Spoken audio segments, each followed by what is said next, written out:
जय हिंद दोस्तों। नए साल की सभी को बहुत बहुत हार्दिक शुभकामनाएं।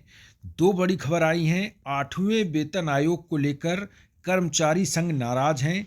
क्या रोड पर 8वें वेतन आयोग पर मीटिंग की जाए, उनके लिए ऑफिस तक तैयार नहीं हुआ है। डीएडीआर को लेकर एक खबर आई है। डीएडीआर 60% होगा या 61%। एआईसीपीआई के ताजे आंकड़े आए हैं तो दो बड़ी अपडेट हैं। 8 सीपीसी 6 महीने क्यों काफ़ी है, इस पर कर्मचारी संघों ने पे पैनल के सामने क्या बात रखी है, सरकार पर आरोप क्यों लगाए हैं। तो सबसे पहले डीएडीआर की खबर को आप कवर करते हैं। देख सकते हैं कि all India consumer price index AICPI के आंकड़े 31/12/2025 के जारी हो गए हैं। यानी कि 31/12/2025 को ये आंकड़े जारी किए गए हैं। इसमें एआईसीपीआई के आंकड़ों में कंज्यूमर प्राइस इंडेक्स जो होता है हर महीने निकलता है, उसी के आधार पर आपका डीए और डीआर बढ़ता है। तो इसमें डीए-डीआर पर जो आंकड़े आए हैं एआईसीपीआई के, वो पिछले महीने 147.7 थे, अब बढ़कर 148.2 हो गए हैं। इसके हिसाब से आपका डीए अब कितना हो जाएगा, ये डीए जो होगा 7th पे कमीशन के अनुसार माना जाएगा और 8वें वेतन आयोग के लिए नया डीए अगले महीने से यानी कि जनवरी से शुरू हो जाएगा।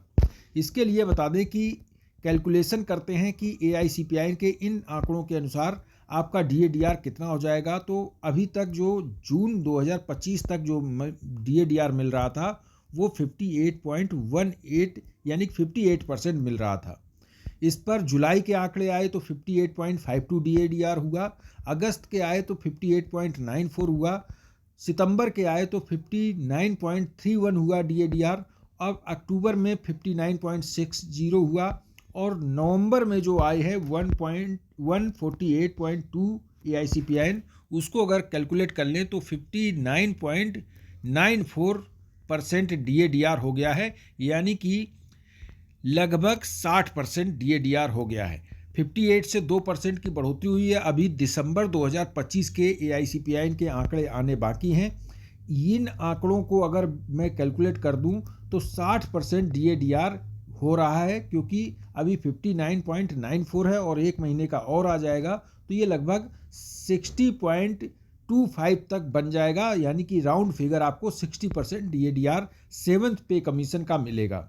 इसके बाद 8th पे कमीशन की दर लागू होंगी और वो जो अब अगला जो होगा डीए-डीआर वो 8th पे कमीशन के अनुसार ही दिया जाएगा और ये 8वें वेतन आयोग के अनुसार मिलेगा।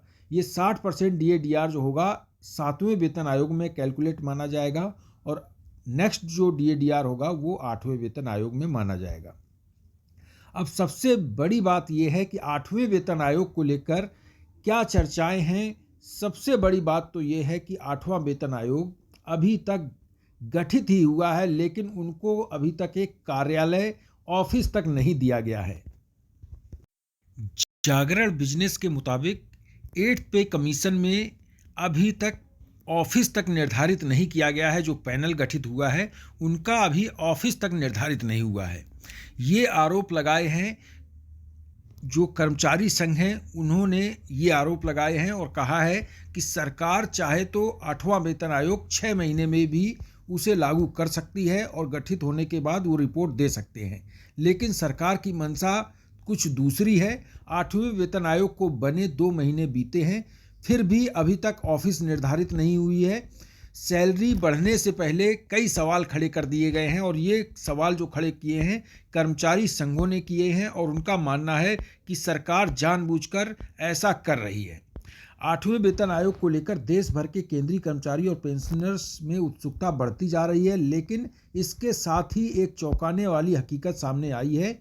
8वें वेतन आयोग जो 8th पे कमीशन का गठन हो गया है, टर्म्स ऑफ रेफरेंस भी जारी हो चुका है, लेकिन अब तक आयोग को अपना ऑफिस ही नहीं मिला है। यह दावा ऑल इंडिया एम्प्लॉई फेडरेशन के राष्ट्रीय अध्यक्ष डॉक्टर मनजीत सिंह ने जागरण बिजनेस से खास बातचीत के दौरान ये बात बताई है। उनका कहना है कि अभी तक ऑफिस ही नहीं मिला है तो हम मीटिंग कहां पर और किससे करने जाएं। सरकारी टाइमलाइन पर नज़र डालें तो तस्वीर साफ दिखती है जनवरी 2025 में केंद्रीय कैबिनेट ने 8वें वेतन आयोग को मंजूरी दी थी। इसके बाद 28 अक्टूबर 2025 को आयोग के गठन का आधिकारिक ऐलान हुआ था।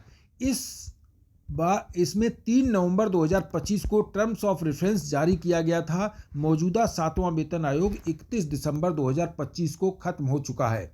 ऐसे में 8वें वेतन आयोग 1 जनवरी 2026 से लागू होने की संभावना जताई जा रही है, लेकिन मनजीत सिंह पटेल के मुताबिक ज़मीनी हकीकत यह है कि आयोग के पास अभी तक कोई तय कार्यालय तक नहीं हुआ है। उनका कहना है कि जब ऑफिस ही नहीं है तो बातचीत किससे और कहाँ होगी? क्या सड़क पर बातचीत की जाए? जब वेतन आयोग जो गठित हुआ है उनके लिए ऑफिस ही नहीं है तो हम किससे मिलने जाएं? डॉक्टर पटेल कहते हैं कि परंपरा के अनुसार जब कोई भी वेतन आयोग बनता है तो उससे सबसे पहले एक कार्यालय दिया जाता है। यही कर्मचारी संगठन वहीं पर जाकर अपनी मांगें रखते हैं, ज्ञापन सौंपते हैं और आयोग के चेयरपर्सन व सदस्यों से मुलाकात करते हैं। अभी ना तो चेयरपर्सन रंजना प्रकाश देसाई से इस मौके पर कोई बातचीत हुई है और ना ही घोषित सदस्यों से कोई बातचीत हो पाई है।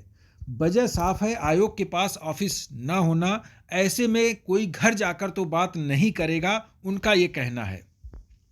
उनका सवाल यह है कि जब कर्मचारी को अपने मुद्दे रखने हों तो वो आखिरकार दरवाजे पर जाएं, किस दरवाजे पर जाएं? सामान्य प्रक्रिया यही होती है कि आयोग तय समय पर कर्मचारी संगठनों को बुलाता है और औपचारिक रूप से बैठक करता है और उनकी बात सुनता है। इस दौरान डॉक्टर पटेल ने सवाल भी उठाया, कहा कि जब बैठने की जगह ही तय नहीं है तो ये प्रक्रिया कैसे शुरू होगी? सिर्फ ऐलान हुआ है, सेटअप अभी बाकी है। मनजीत सिंह पटेल का कहना है कि तकनीकी रूप से आयोग का गठन तो हो चुका है, लेकिन व्यवहारिक तौर पर सेटअप अभी खड़ा होना बाकी है। उनका आरोप है कि गठन के ऐलान के 2 महीने हो चुके हैं, उसके बाद नवंबर दिसंबर बीत गए हैं, फिर भी आयोग की जगह निर्धारित नहीं की गई है, ना उन्हें कोई बैठने की जगह मिली है। मनजीत सिंह पटेल ने सरकार पर भी गंभीर आरोप लगाए हैं। उन्होंने कहा है कि सरकार जानती है कि वेतन आयोग को अपना काम पूरा करने के लिए लगभग 6 महीने काफ़ी हैं, लेकिन इसे जानबूझकर खींचा जा रहा है। उनका दावा है कि इसके पीछे राजनीति वजह है, क्योंकि उत्तर प्रदेश के विधानसभा चुनाव तक ये मामला अटकाया जाना है, क्योंकि जो कर्मचारी हैं, संघ हैं, वो काफ़ी बड़ी मात्रा में कर्मचारी देश में हैं और उनका फ़ायदा सरकार लेना चाहती है। जो उत्तर प्रदेश के चुनाव हैं, इस पूरी प्रक्रिया को उन्होंने उम्मीद जताई है कि ऑफिस तय ना मिल पाना, ऑफिस को जगह ना मिल पाना इस पूरी प्रक्रिया पर सवाल खड़ा करता है। यह देखना है कि सरकार कब तक आयोग की ज़मीनी तौर पर काम शुरू करने लायक ढांचा तैयार करती है। अभी तक उनके लिए ऑफिस नहीं है तो ये कर्मचारी संघों की अभी तक कोई मीटिंग भी नहीं हो पाई है और ये सवाल बिल्कुल सही खड़ा हो रहा है कि आयोग के पास अभी तक ऑफिस क्यों नहीं दी गई। जब ऑफिस ही नहीं है तो काम कहाँ से शुरू होगा? यानी कि काम अभी शुरू ही नहीं हुआ है जब तक उन्हें कोई ऑफिस नहीं मिलती है, कोई मीटिंग नहीं होती है। आप लोग भी कमेंट करें, क्या ऑफिस मिलना ज़रूरी है? क्योंकि बिना ऑफिस के कैसे काम होगा? थैंक यू, जय हिंद।